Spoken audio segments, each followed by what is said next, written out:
Momento de hablar ahora del cáncer oral, uno de los 10 más frecuentes y más comunes en nuestro país, y hablan de que incluso la mitad de las personas que padecen esta enfermedad fallecen, de acuerdo a los registros del Ministerio de Salud.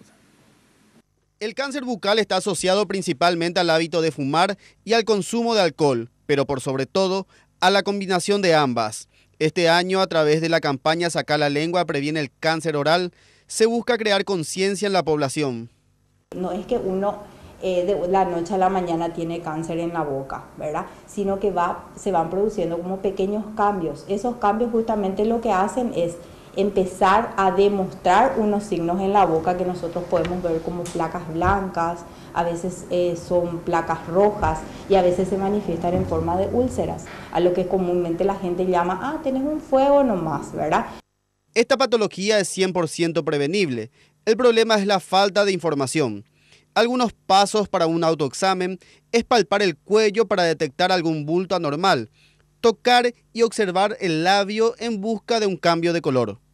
Posteriormente a hacer la exploración de cuello y de labios, vamos a entrar ya en todo lo correspondiente a la mucosa yugal, que es la parte interna de lo que sería la mejilla, ¿verdad?